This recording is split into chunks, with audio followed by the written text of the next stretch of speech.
Assalamualaikum warahmatullahi wabarakatuh.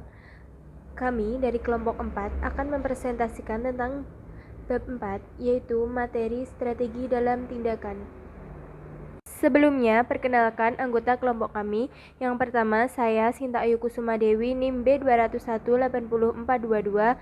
Yang kedua, Irma Sukmawati dengan NIM B201-80424. Yang ketiga, Ferika Nurmawani dengan NIM B201-80425.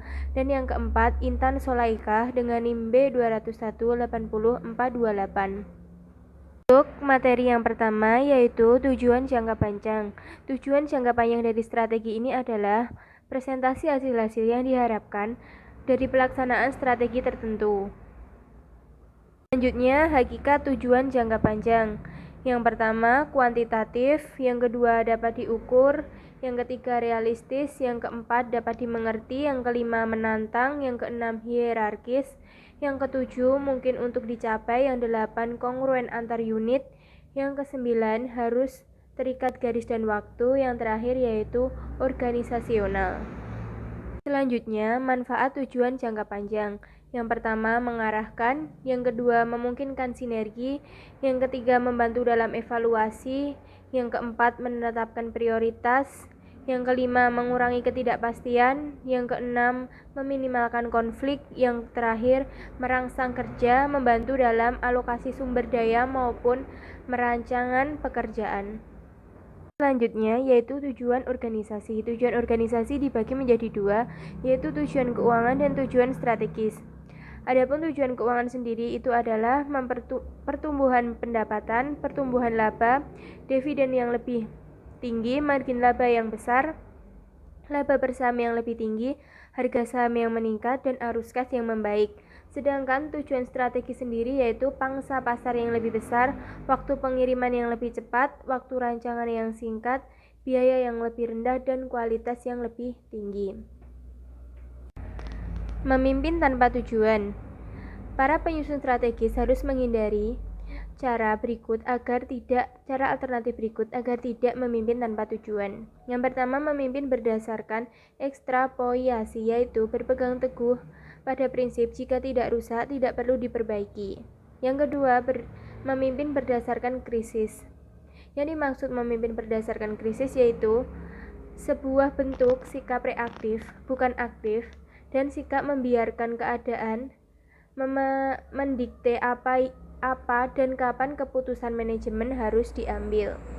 Yang selanjutnya, memimpin berdasarkan subjektivitas.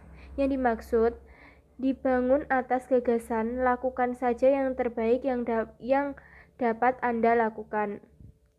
Yang terakhir yaitu memimpin berdasarkan harapan.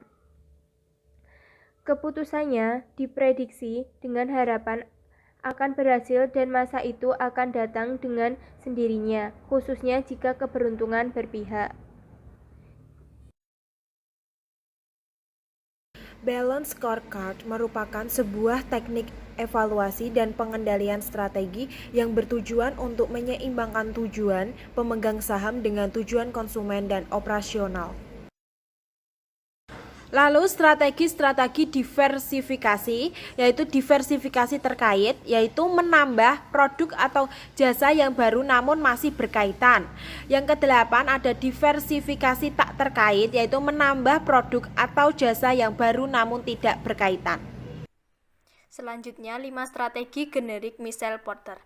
Tipe pertama yaitu strategi kepemimpinan biaya rendah, tipe kedua strategi kepemimpinan nilai terbaik, tipe 3 strategi diferensiasi, tipe 4 strategi fokus biaya rendah, dan yang terakhir tipe 5 yaitu strategi fokus nilai terbaik.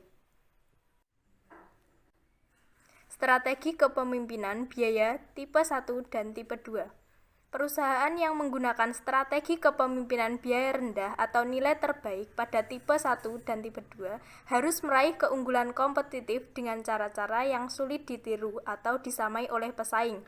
Terdapat 2 cara untuk mencapai hal tersebut, yaitu yang pertama, menjalankan aktivitas rantai nilai secara efektif dibanding pesaing. Yang kedua, memperbaharui keseluruhan rantai nilai perusahaan untuk mengeliminasi atau memangkas aktivitas yang menambah biaya. Strategi diferensiasi pada tipe 3. Risiko dari strategi diferensiasi adalah produk yang unik kurang mendapat penilaian yang baik dari konsumen untuk menjustifikasikan harga yang lebih tinggi.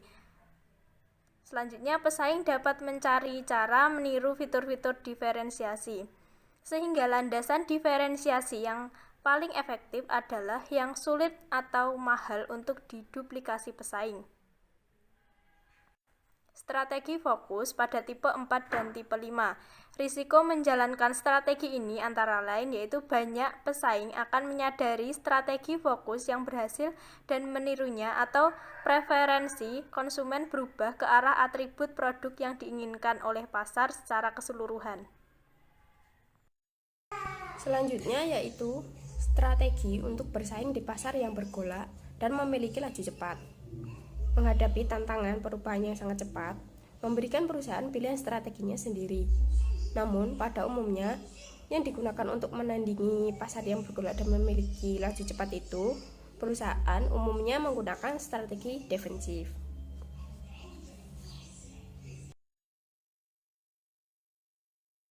Sarana untuk mencapai strategi. Yang pertama itu ada usaha patungan atau kemitraan. Yaitu sebuah kesatuan perusahaan atau korporasi yang dibentuk antara dua pihak atau lebih dengan tujuan menyatukan sumber daya untuk menjalankan aktivitas ekonomi atau proyek tertentu secara bersama-sama.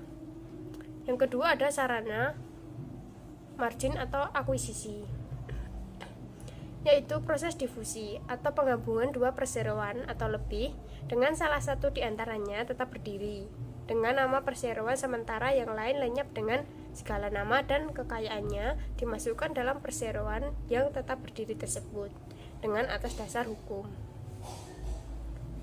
Selanjutnya ada strategi akuisisi swasta. Perusahaan investasi yang berupaya mengambil alih dan mengendalikan perusahaan target untuk mendapatkan potensi pengembalian tinggi. Mereka kemudian mengubah perusahaan-perusahaan target tersebut menjadi perusahaan swasta dengan tujuan menjalankannya lebih baik dan kemudian membawa mereka ke publik atau menjualnya dengan untung. Yang keempat yaitu sarana keuntungan-keuntungan pelaku utama, di mana keuntungan itu hanya diperoleh oleh pelaku utama. Sarana kelima yaitu pengalihan kontrak. Selanjutnya, manajemen strategis di organisasi nirlaba dan organisasi pemerintahan. Ada 3. Yang pertama adalah lembaga pendidikan. Lembaga pendidikan lebih sering menggunakan teknik dan konsep manajemen strategis. Yang kedua ada organisasi kesehatan. Strategi integrasi ke belakang banyak ditempuh oleh rumah sakit, misalnya layanan ambulan, diagnostik, dan lain-lain. Yang ketiga ada badan dan departemen pemerintah. Dari penelitian ditemukan bahwa karyawan sangat senang dengan peluang untuk berpartisipasi dalam proses manajemen strategis, sehingga memiliki pengaruh terhadap misi, tujuan, strategi, dan kebijakan organisasi. Selanjutnya ada manajemen strategis di perusahaan-perusahaan kecil. Manajemen strategis di perusahaan kecil sama pentingnya dengan manajemen strategis di perusahaan besar, karena dapat membantu pertumbuhan dan kesejahteraan perusahaan kecil secara signifikan. Selain itu, dengan kekurangannya pengetahuan tentang manajemen strategis merupakan hambatan yang serius bagi pemilik bisnis kecil. Sekian presentasi dari kelompok kami. Apabila ada salah kata, kami mohon maaf. Wassalamualaikum warahmatullahi wabarakatuh. Yaitu contoh kasus dari PT Sunstar Motor Group yang menerapkan strategi diverifikasi. PT Sunstar Motor Group adalah perusahaan yang awalnya bergerak dalam bidang pembiayaan kendaraan. Pertumbuhan ekonomi mendorong naiknya kebutuhan akan kendaraan bermotor. Masyarakat membutuhkan pembiayaan kendaraan bermotor dengan bunga bersaing dan prosedur yang mudah, dan kemudian perusahaan menangkap peluang tersebut dengan memperluas jaringan bisnisnya di bidang jasa keuangan dan leasing melalui PT Sunindo Prama Finance, disusul dengan melengkapi jaringan bisnisnya di bidang penyewaan kendaraan melalui PT Sun Rencar. Bisnis dealer mobil merupakan bisnis inti dari PT Sunstar Motor Group. Berawal dari tahun 1987 sebagai agen Mitsubishi, kemudian berkembang dengan menjadi dealer dari berbagai merek, diantaranya Suzuki, Nissan, dan Toyota. Sekian presentasi dari kelompok kami. Apabila ada salah kata, kami mohon maaf. Wassalamualaikum warahmatullahi wabarakatuh.